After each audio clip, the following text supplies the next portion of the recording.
بسم اللہ الرحمن الرحیم۔ السلام علیکم ورحمۃ اللہ۔ آج میں آپ لوگوں سے ایک ایسے سیکرٹ جملے کے بارے میں گفتگو کرنے والا ہوں کہ جسے حضرت نوح علیہ السلام پڑھتے تھے تو کشتی چل پڑتی تھی، اور جب دوبارہ پڑھتے تھے تو کشتی رک جاتی تھی۔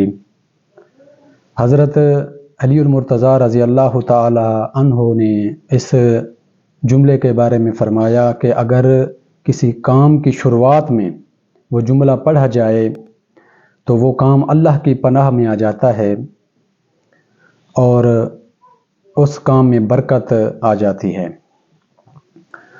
حضرت سلطان باہو رحمۃ اللہ علیہ نے فرمایا کہ بے بسم اللہ اسم اللہ دا اے بھی گہنا بھارا ہو، نال شفات سرور عالم چھٹ سی عالم سارا ہو، حدوں بے حد درود نبینوں جس دا ایڈ پسارا ہو، میں قربان تنہا توں یا سن حضرت باہو ملیا نبی سہارا ہو۔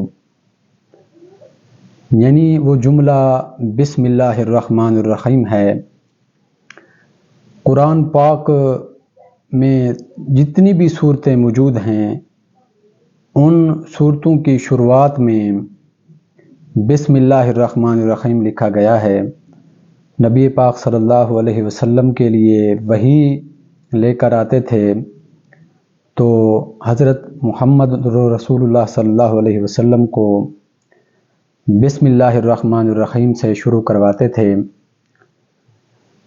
قرآن پاک میں 114 صورتیں ہیں اور ان کی جو ابتدا ہے وہ بسم اللہ الرحمن الرحیم سے کی گئی ہے۔ یہ سورۃ نمل کی آیت نمبر 30 کا آخری حصہ ہے۔ اس کی عظمت اور شان کو دیکھا جائے تو ہر سورت کی شروعات بسم اللہ الرحمن الرحیم سے کی گئی ہے۔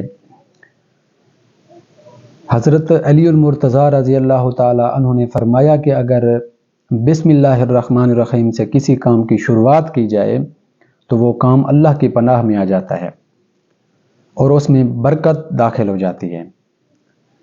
اور حضرت نوح علیہ السلام بسم اللہ الرحمن الرحیم پڑھتے تھے تو کشتی چل پڑتی تھی، اور جب دوبارہ بسم اللہ الرحمن الرحیم پڑھتے تھے تو کشتی رک جاتی تھی۔ یہ ہے عظمت بسم اللہ الرحمن الرحیم کی۔ اس کے بعد ہم اکثر لکھ دیتے ہیں مختصراً بسم اللہ الرحمن الرحیم کی جگہ 786۔ اس میں یہ ہے کہ بسم اللہ الرحمن الرحیم میں عدد ہیں، جیسے الف میں 1 عدد ہوتا ہے، بے میں 2 عدد ہوتے ہیں اور رے میں 200 عدد ہیں، تو ان کا مجموعہ وہ 786 بنتا ہے۔ اسی لیے ہم بسم اللہ الرحمن الرحیم کو مختصراً 786 لکھ دیتے ہیں۔ تو یہ ہے بسم اللہ الرحمن الرحیم کا راز، یعنی کسی بھی کام کی شروعات بسم اللہ الرحمن الرحیم سے کی جائے تو اس کام میں برکت آ جاتی ہے اور وہ کام مکمل ہو جائے گا انشاءاللہ تعالی۔ السلام۔